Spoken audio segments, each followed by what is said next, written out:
ప్రేమను బట్టి అని చెప్తూ ఉన్నారు. మూడవ విషయాన్ని తీసుకొస్తాను పిల్లరా. మూడవ విషయం ఏంటి అంటే చాలా క్లియర్ గా రాస్తున్నాడు 7వ వచనంలో, పరిశుద్ధుల హృదయములు నీ మూలముగా విశ్రాంతి పొందినని చాలా క్లియర్ గా చెప్తున్నాడు. అంటే మూడవది ఏమని, గొప్ప సహాయకుడిగా కనబడతాడు.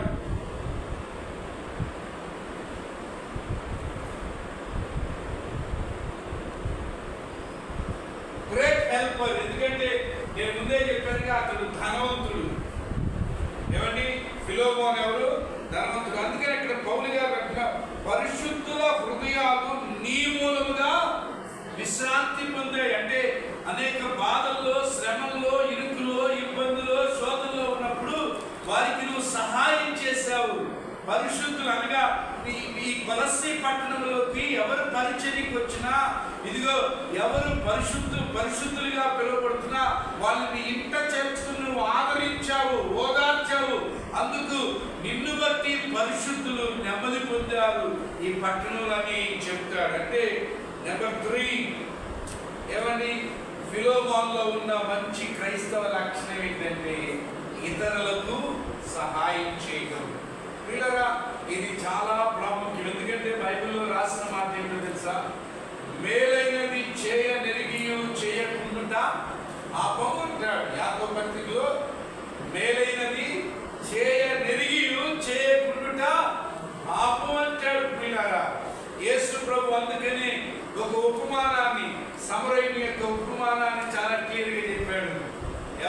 ఎవరిని లేవీయుని యాజకుడు చేసిన కార్యాన్ని చదివి మనకు తెలుసు కదా. ఒక ధర్మశాస్త్రం చేసిన యేసు ప్రభు దగ్గరికి వస్తే, ఇదిగో నిత్యరాజ్యానికి వెళ్ళడానికి నేను ఏం చేయాలంటే, ఇదిగో ధర్మశాస్త్రంలో ఉన్నాయి పాటించమంటే నేను బాల్యం నుండి అనేది చేస్తున్నానంటే, అయితే నేను నీకు ఒక స్టోరీ చెప్తానని చక్కగా యేసు ప్రభు చెప్పాడు. ఏమని, ఇదిగో ఒక దొంగల చేతిలో పట్టబడి కొన ప్రాణంతో విడిచిపెట్టబడి వెళ్ళాడు. ఆ దారిలో లేవీయుడు వెళ్ళాడు, కేక పెడితే లేవీయుడు పట్టించుకోలేదు. ఆ దారిలో యాజకుడు వెళ్ళాడు, ఏమని కేక పెడితే పట్టించుకోలేదు. అదే దారిలో ఎక్కడి నుండి వస్తున్నాడు? ఎక్కడి నుండి వస్తున్నాడైనా? ఆ దారిలో వస్తున్నప్పుడు he saw the situation, he heard the voice. వెంటనే ఏం చేశాడు?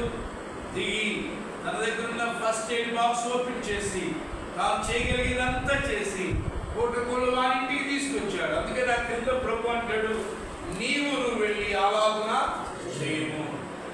సో ప్రియులారా, ఈ రాత్రి మనం ఫిలోమోను దగ్గర నుండి నేర్చుకునే రెండవ ఆత్మీయ పాఠం ఏంటి అంటే, మనము ఇతరులకు సహాయపడేవాళ్ళు. అంటే మళ్ళీ అని చెప్తున్నాను, మన స్థితికి మించి మనం సహాయం చేయాల్సిన అవసరమేమి లేదు. సహాయము చేయగలిగే ఎవరి పరిస్థితులు ఉండి కూడా మనం చేయకపోవటం అనేది పాపం. అంటే ఉదాహరణకి ఇలా అంతా, నేనే బండి వేసుకుని ఏమండి గాంధీ మందిరం కాడ నిలబడ్డాను అనుకుందాం. అప్పుడే స్పర్శం వచ్చాడు, బండి వేసుకుని వచ్చాడు, బండి చెడిపోయింది. బ్రదర్ అంటే ఇప్పుడు పరిచయాన్ని బట్టి మన మధ్య ఉన్న సంబంధాన్ని బట్టి వాళ్ళు ఇప్పుడు నేను తీసుకెళ్ళి బస్ స్టాండ్లో వదలవచ్చు. సంబంధం ఉన్నా లేకపోయినా, బ్రదర్ నన్ను కొంచెం బస్ స్టాండ్ దాకా డ్రాప్ చేయండి బ్రదర్, అర్జెంట్కి వెళ్ళాలి అన్నప్పుడు నేను ఖాళీగానే ఉన్నాను. ఎక్కడ? గాంధీ మందిరం దగ్గర. నేను తీసుకువెళ్ళి విడిచిపెట్టగలిగితే దట్స్ ద హెల్ప్. అదే బ్రదర్ మనం ఏం చేస్తానంటే తప్పించుకోవడానికి నేను వేరే వాళ్ళకి వెయిట్ చేస్తాను బ్రదర్, ఇంకో వస్తాను బ్రదర్ అంటాను. కానీ ఎవరంటారు? అరగంట సేపు ఆయన అక్కడే నిలబడతాను, నేను అక్కడే నిలబడతాను. బస్ స్టాండ్కి వెళ్ళడానికి 5 నిమిషాలు పడుతుంది, ఒక 5 నిమిషాలు పడుతుంది. కానీ అరగంట అక్కడే ఉన్నాను. అంటే నేను ఎందుకు చెప్తానండి, మేలు చేయదని కూడా చేయకపోవటం అనేది పాపం. కానీ ఫిలోమోను ఏం చేసేవాడున్నారా, పరిశుద్ధులందరూ వారి హృదయాలు విశ్రాంతిగా ఉన్నట్లు తాను చేయగలిగే సహాయాన్ని తాను చేస్తూ ఉండేవాడు. 4వ విషయాన్ని చూపిస్తాను. 4వ విషయం ఏంటంటే